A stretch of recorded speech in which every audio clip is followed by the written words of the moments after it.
오늘 성경 말씀 구약 성경 미가서 5장입니다.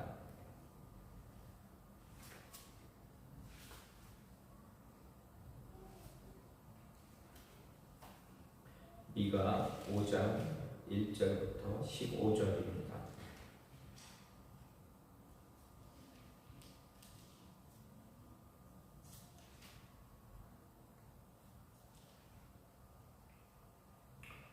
미가서 5장 1절부터 15절입니다. 딸 군대여 너는 때를 모을지어다. 그들이 우리를 애워쌌으니 막대기로 이스라엘 재판자의 뺨을 치리로다. 베들레헴 에브라다야 너는 유다 족속 중에 작을지라도 이스라엘을 다스릴 자가 내게서 내게로 나올 것이라. 그의 문고는 상고의 영원에 있느니라.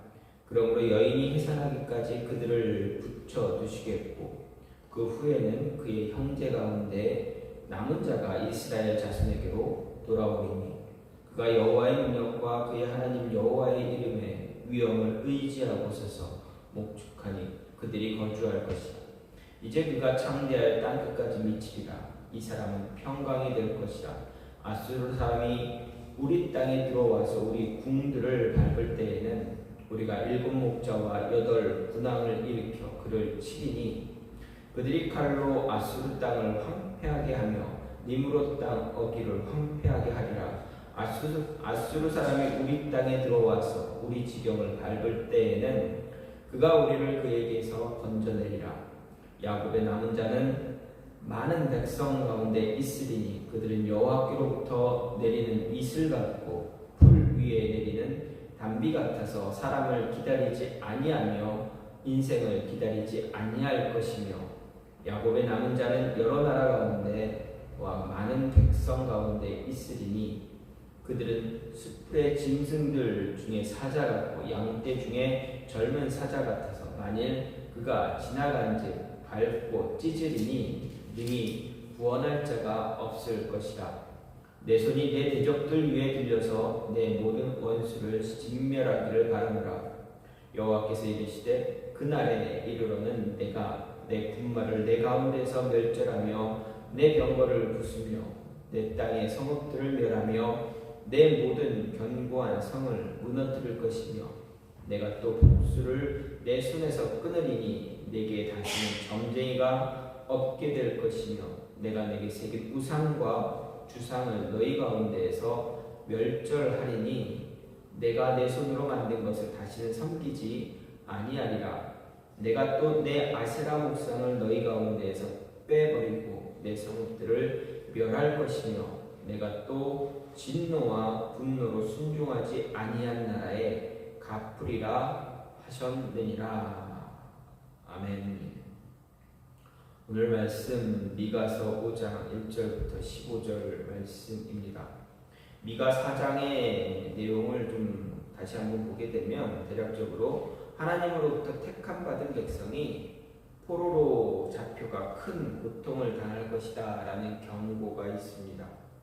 또한 더불어서 하나님께서 이스라엘을 포로된 나라에서 다시 돌이키실 것이다, 귀환시키시며 이스라엘 국가를 다시 회복하실 것이다 라는 것이 기록되어져 있습니다. 즉 다시 말하면 메시아 왕국이 올 것이다, 임할 것이다 라는 예언을 이야기하고 있습니다. 그리고 오늘 말씀 5장 말씀은 이 메시아 왕국, 이제 구원자 메시아가 다시 이 나라 그 나라가 올 것과 함께 마지막 날 메시아 왕국을 세우실 주체인 한 위대한 왕을 이야기하고 있습니다. 한 위대한 왕이 등장해서 모든 구원 사역을 이루실 것이다. 그리고 그 나라의 구성원인 하나님으로부터 택함받은 백성이 만민 가운데 온 세상 가운데 뛰어나게 되는 그러한 영광을 얻게 될 것이다 라는 내용입니다. 그리고 여호와께서 하나님께서 이 택함받은 백성을 깨끗하게 정화시키시고 또 심판도 수행하실 것이다 라는 내용이 바로 오늘 5장 말씀입니다. 하나님의 택함받은 백성을 깨끗하게 정화시키고 바른 길로 인도할 위대한 지도자 이 지도자를 세울 것에 대해서 선지자의 예언을 통해 하나님이 세우길 원하는 지도자의 모습이 어떤 모습인가 조금 생각해 볼 수가 있습니다. 하나님이 원하는 지도자의 모습, 한마디로 말하면 어떤 모습입니까? 겸손입니다. 겸손한 지도자입니다. 특히 오늘 말씀에는 택함을 받은 이스라엘, 그리고 이스라엘과 영적인 이스라엘에 포함될 신약의 교회에 주는 구원의 메시지이기도 합니다. 죄에 빠져 허덕이는 인류를 구원하기 위해서 하나님은 한 위대한 지도자를 세우길 원하셨고, 그 지도자를 통해서 구원의 역사를 완성하시길 원하시고 계십니다. 그 구원을 완성할 위대한 지도자 어떤 모습인가 오늘 본문에 잘 소개되고 있습니다. 이 위대한 지도자에게 가장 어울리는 말, 좀 전에도 말씀드렸듯이 겸손입니다. 그래서 우리가 이 지도자를 향해서 노래할 때, 이야기할 때 겸손의 왕이다라고 이렇게 이야기하기도 합니다. 어쨌든 위대한 지도자가 왜 겸손해야 하는가? 왜 하나님은 겸손한 자를 위대한 지도자로 세우길 원하시는가? 오늘 말씀을 보면서 생각해 볼 수가 있습니다. 하나님께서 겸손한 자를 지도자로 세우시려는 이유가 무엇일까 볼 때, 먼저 이 겸손한 자는 하나님을 의지하기 때문입니다. 2절 말씀을 보게 되면 선지자는 베들레헴 에브라다를 향해서 하나님의 위대한 축복이 있을 것을 이야기합니다. 그 위대한 축복이 무엇입니까? 바로 이스라엘을 다스릴 위대한 지도자가 그곳에서 나타날 것이기 때문이었습니다. 선지자의 이 예언은 바로 온 세상을 구원할 메시아에 대한 예언입니다. 바로 우리 구주 이 그리스도에 관한 예언입니다. 그런데 이 그리스도는 이스라엘에서 가장 작은 마을 가운데 하나인 베들레헴, 유다 지파에 속한 베들레헴, 이 베들레헴의 이 지역이 이 당시 선지자가 예언할 때, 그리고 나중에 예수님이 태어날 때, 그때 외에는 그렇게 크게 언급되는 일이 없습니다. 그만큼 작은 마을, 한 마을이었기 때문에 그렇습니다. 이 베들레헴에서 이제 태어날 것이다 예언합니다. 이 베들레헴 언급한 이유, 바로 예수님께서 온 세상의 위대한 지도자이지만 결코 예수님을 거만하거나 이기적이지 않고 교만하지 않은 겸손한 자의 모습이다라는 것을 강조하기 위해서 이 베들레헴 이 지명을 더 강조하면서 언급한 것입니다.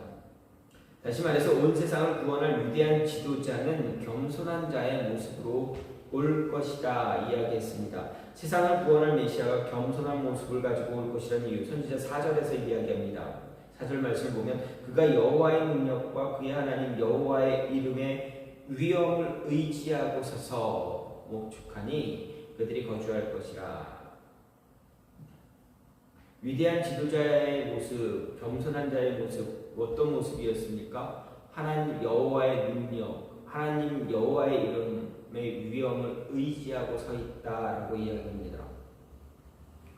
바로 하나님 여호와는 능력의 하나님을 온전히 의지하는 자가 될 것이기 때문입니다. 오직 여호와 하나님의 이름만 의지하고 서서 온 세상을 통치할 것이기 때문에 겸손한 자를 이야기합니다.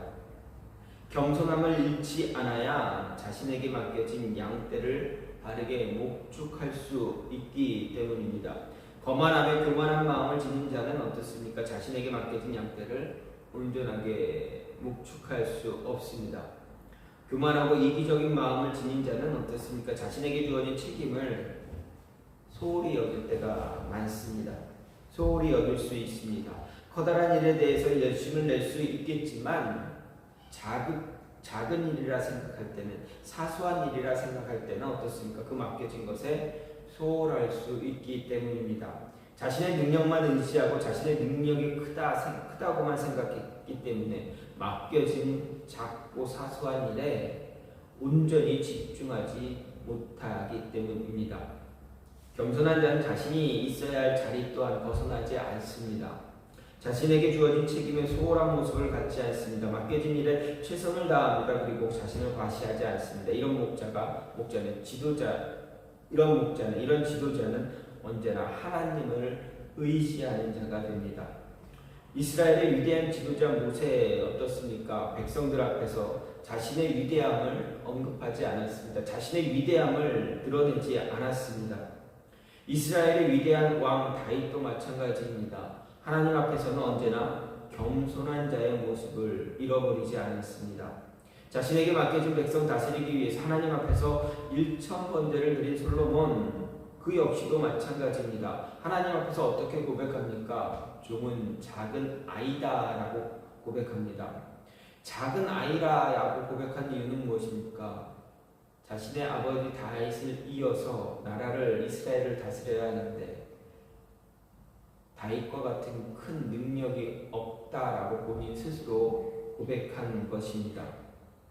하나님은 이러한 자들을 통해서, 이러한 사람들을 통해서 하나님의 백성을 맡기셨습니다. 온 세상의 구주로 오신 메시아 예수 그리스도 역시 자신을 하나님 앞에서 위대한 자로 고백하지 않으셨습니다. 예수님 역시도 하나님 앞에서는 모든 것이 하나님의 뜻, 아버지의 뜻대로 될 것이다 라고 말씀하셨습니다. 능력이 있었지만, 힘이 있었지만 어떻습니까?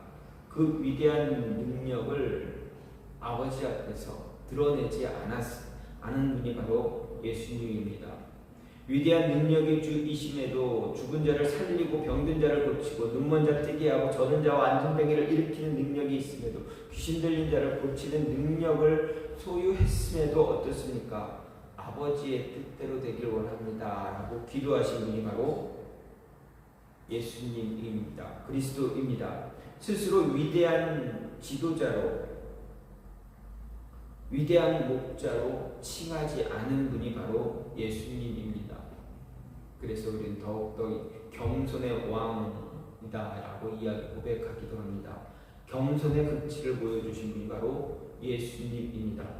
이렇게 여호와 하나님 바로 이런 자를 위대한 지도자로 세우기를 원하십니다. 오직 하나님을 의지하고 하나님의 이름만 드러내기 바라는 자이기 때문에 겸손한 자를, 하나님의 이름을 의지하는 자를 지도자로, 위대한 자로 세우시기를 원하신다는 말씀입니다. 하나님은 우리에게 이런 겸손한 자 되라 이야기하십니다. 우리를 사용하기 위해서 우리를 더 겸손한 자 되라 말씀하시고 우리를 겸손한 자 되게 하십니다. 하나님만 의지하는 자가 되었을 때 하나님은 오직 저와 여러분을 사용하시기를 기뻐하시고 하나님의 뜻대로 세우신다라는 이야기입니다. 두 번째로 겸손한 자가 관계를 회복시키기 때문에 겸손한 자를 지도자로 삼으시는 분입니다. 5절 말씀을 보면 이 사람은 평강이 될 것이라. 아수르 사람이 우리 땅에 들어와서 우리 궁들을 밟을 때에는 우리가 7 목자와 8 군왕을 일으켜 그를 치리니 이렇게 말하고 있습니다. 앞부분에 보면 이 사람은 평강이 될 것이다 라고 분명히 이야기하는데 원문에 보게 되면 우리라는 표현이 포함되어져 있습니다. 번역본에는 우리라는 표현이, 한글 성경에는 우리라는 표현이 빠져 있는 것입니다. 그래서 다시 보게 되면 이 사람은 우리의 평강이 될 것이다 라는 이야기입니다. 여기서 이 사람 누구를 이야기합니까? 베들레헴 에브라다에서 태어날 이스라엘의 위대한 왕을 이야기합니다. 이스라엘을 다스릴 자를 말합니다. 바로 메시아 되시는 그리스도를 이야기합니다. 하나님은 그리스도를 통해서 우리에게 평강 주시기를 원하신다는 이야기입니다. 겸손한 자를 통해서 우리에게 평강을 주시기를 원하십니다. 하나님께서 우리에게 겸손한 자를 통해 평강 주시기 원한 이유, 바로 그 겸손한 자로 인해서 온 세상이 하나님과 하나가 되게 하기 위해서입니다. 왜 그렇습니까? 겸손한 자가 아니면 세상에 평강이 존재할 수 없기 때문입니다. 사실 진정한 평강은 그리스도 안에, 예수님 안에 머물고 있는 자에게 주어지는 하나님의 선물입니다. 왜 그렇습니까? 그리스도가 없을 때, 예수님이 없을 때, 그리스도 밖에 있을 때 세상은 우리에게 참 평안, 평강을 주지 못했기 때문입니다. 못했을 뿐만 아니라 주지 못하고 있습니다. 우리는 태어나면서 인생의 그러한 질고에 허덕이며 고통을 당하기도 합니다. 결국 죽음이라는 비참한 결말을 맞이할 뿐입니다.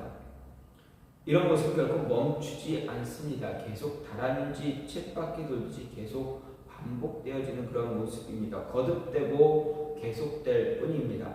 그렇기 때문에 참 평강을 가질 수가 없게 됩니다. 아담 이후에 모든 인류에게 주어진 비참한 결과가 바로 이 모습입니다. 그렇기 때문에 하나님 우리에게 겸손한 자를 통해서 평강을 주시길 원하셨습니다.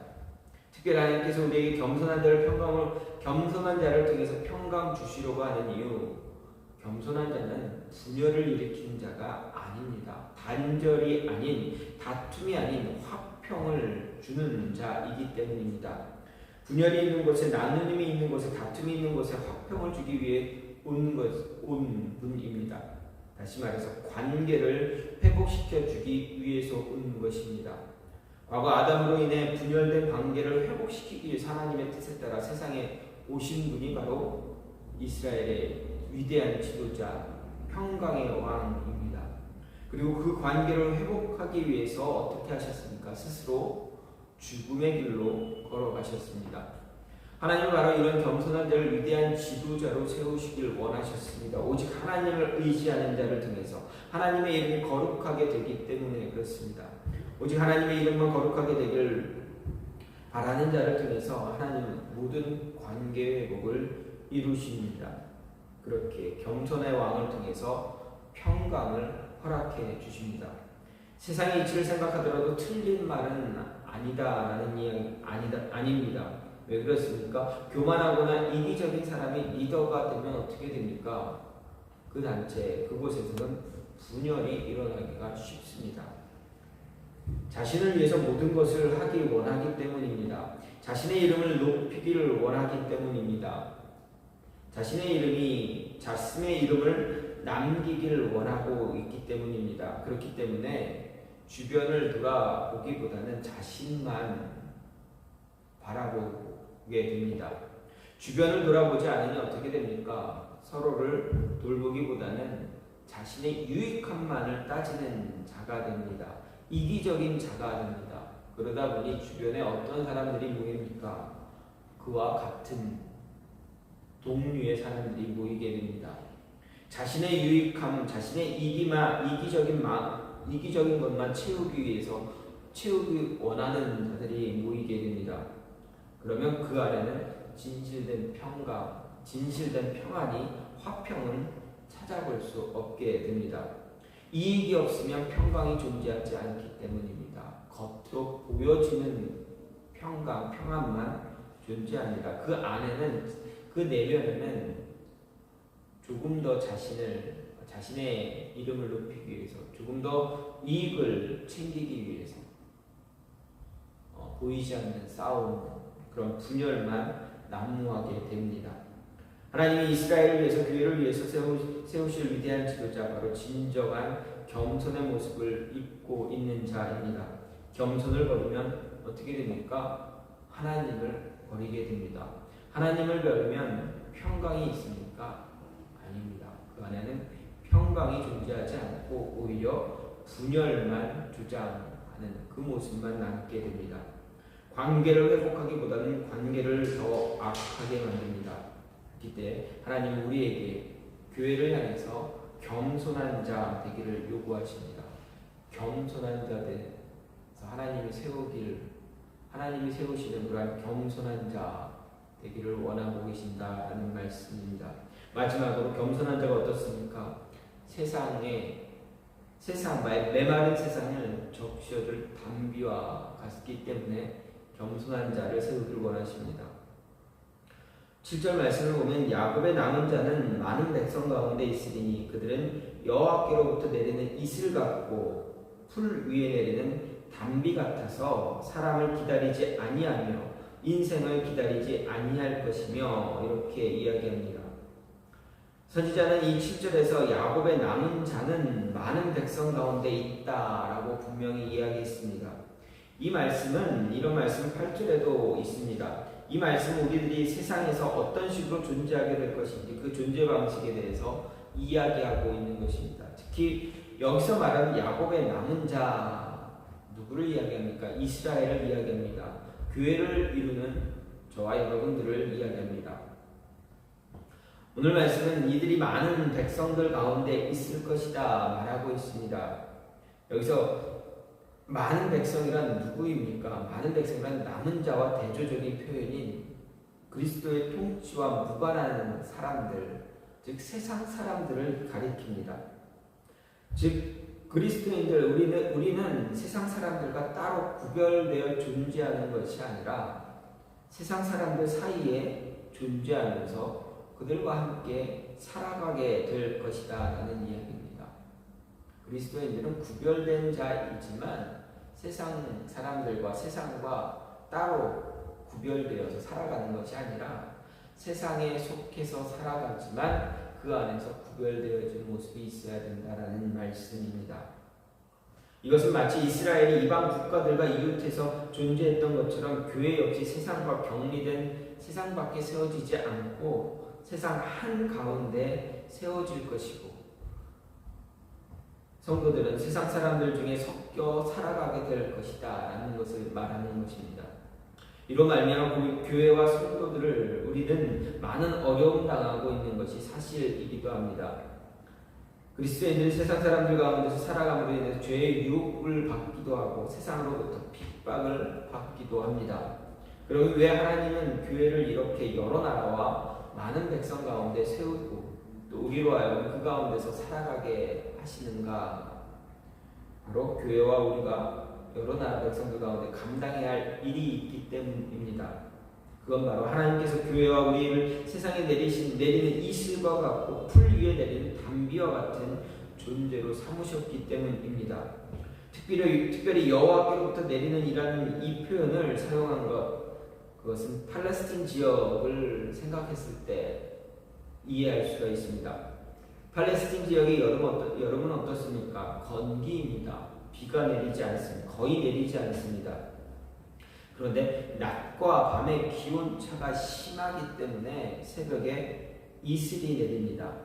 이런 이슬은 초목이 성장하는데 절대적인 요소입니다. 땅을 촉촉히 적실 뿐만 아니라 식물을 자라게 하기 위해서 충분한 양입니다.